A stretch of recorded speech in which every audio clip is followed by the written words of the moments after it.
Hey, what's up everybody? It's me, Odio. Welcome back to the channel. I'm here today to do another review for you. It's episode 5 of the Frasier reboot. And they're really hitting their stride now. It's just really great show. I'm liking the characters and stuff. This might have been one of the best episodes. Let's get into it. All right, well, we're back with some more Frasier this week, and I am absolutely loving this. I love the old show, and I'm loving this. I used to always watch this show when it used to come on all the time, and I'm really liking the reboot. As I said before, we're missing some characters, but honestly, this episode is just starting to show me that these new characters, they got their own thing going on. It's pretty awesome. This one is entitled The Squash Courtship of Freddie's Father, which is Frasier. He used to play squash with Niles on the old show. So this one's opened up with Frasier has got a first draft of his memoirs written of his whole life. So he's giving it out to his cherished friends, which is hilarious because we're all sitting there. Alan's like, I had to sign an NDA, cherished friends. And Olivia's there and his son, Freddie, of course, and David, Niles' son. So they're all giving their feedback. Frasier brings out a whiteboard, like things I really liked about this. And Olivia's nervous because she's talking to Alan when Frasier goes in the other room. He's cooking a brie.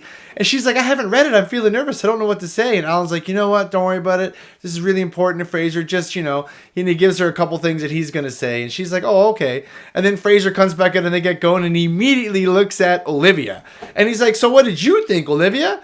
And she just word for word steals what Alan just said to her, like all of it. And as she's talking, he's slowly turning his head like, what the fuck? It was so funny. And then she's like, I'm so sorry. I don't know why I did that. I used to hate it when people cheated off me, but my God, just having the answer is so exhilarating. And then, of course, Frasier looks at Alan and Alan has no answer because Olivia just stole it. He's like, oh, what kind of friend is that? And then his son gives an answer because there's a line in there. Well, sorry, before I get to his son, David, he his thoughts on it are fantastic. He has notes from Niles. He's just reading it like pretentious, overuse of dialogue. He's going through all the things Niles didn't like about it. It was awesome. And I don't know why, but it felt like Niles really wrote those because they sounded like things he would say. And at one point, Fraser's like, I don't understand. How's he giving me notes? I didn't even send him a copy of the memoir. And David's like, oh, you're welcome. Because he sent him his, obviously. I really like that. And you get around to Freddie's feedback. And Freddie said that Frasier basically says he's alien to him. Oh my goodness. And when Frasier's burning the brie, so he has to run into the kitchen and Freddie goes to help him. Then Eve comes on over from next door. She has read the entirety of Frasier's memoir. And Alan's like, look, see that, Olivia? Even the waitress has read it.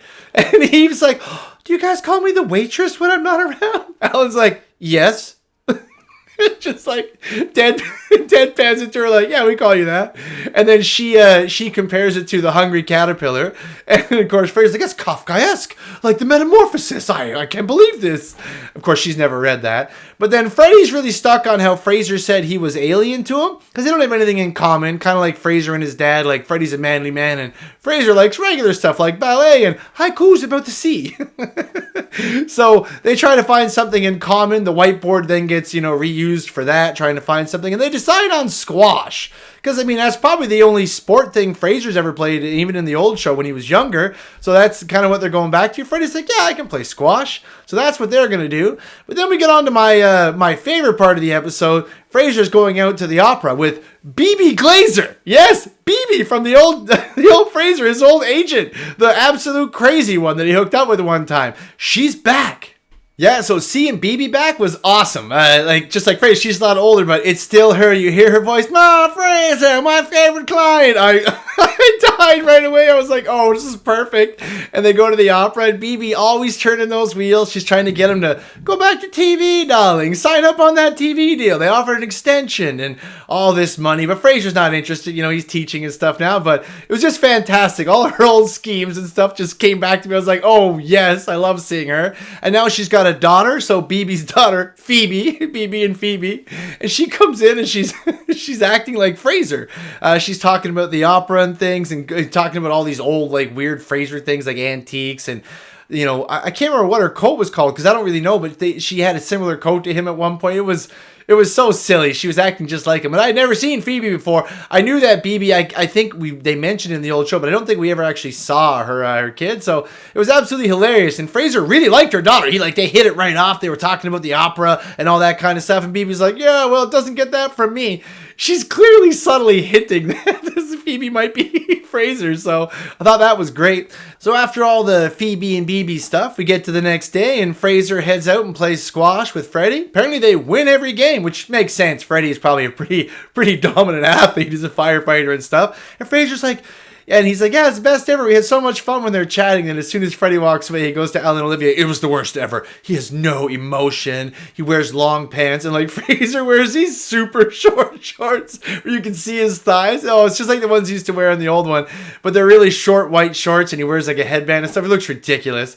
So he wants Freddie to be more like him. And he realizes even though they won every game, they're nothing alike. And he's like saying how he actually goes off and he ditches Freddie for their afternoon shopping. And he goes to hang out with Bebe and Phoebe. And when he sees her there, she's dressed just like him and talking just like him. And he thinks it might be his daughter. Like it could have been. They hooked up once all those years ago. And Bebe's like, no, don't be silly. Don't lose any sleep about that. And then she leaves and she's like, don't lose sleep. She just jumps back in. So, of course, he loses sleep about it. Goes to talk with Olivia and Alan about it. And Alan is saying how, Frasier should just appreciate he can be there for his son and shouldn't worry about this or whatever. When he's talking to Olivia. Then Olivia steals everything he says and tells Frasier. And Frasier's like, oh, you're such a good friend, Olivia. And Alan's just looking at her like, what the hell is going on? Like this, it was awesome. It might be her funniest episode. You got to watch it to see the expression on Alan's face every time she steals his lines of dialogue. And then anyway, of course, it turns out that Phoebe is not Frasier's daughter. It's all a big scam by Bebe to try to get back in and get Frasier as her client again, so she can make money. She's like, you're just a fat cat. Let us skinny cats eat. It was honestly just hilarious seeing Bebe. It just everything. It was awesome. Her interactions with Frasier were good. We got a nice tight story. And then once he realizes, oh, Phoebe, you're not actually my daughter. This was all a big scam.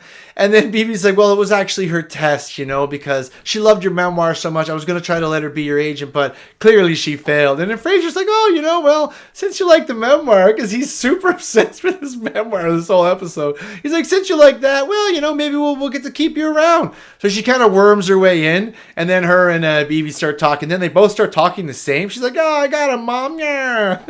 They sound like villains from like an old 40s syndicated cartoon or something. But it was great, and the episode pretty much, it ends there. But yeah, we get it was hilarious. Like, the story's great. Frasier is just honestly nailing it. I'm so happy that the show is back. I love seeing Kelsey Grammer every episode. It's just great. I don't have any downside at all. The only thing I would say is I would like to get more Frasier and Alan on the screen together. But, I mean, yeah, this episode was fantastic. Love the callback to Bebe. Love the callback to Niles. It's great when they bring back the guys from the and girls from the old show. Fantastic. Overall, easy to recommend. If you're enjoying Frasier, keep watching. I'm going to do the whole season, and it's easy to recommend. If you like the old one, you're going to like this one. The reboots, I really enjoyed it. I'm having a great time. But thanks so much for watching this far, guys. Please like, share, and subscribe. And remember, everybody, stay out of trouble. Oh, and let me know what you think of Frasier down in the comments. Did you like it? Are you watching it? Is it great? See you later.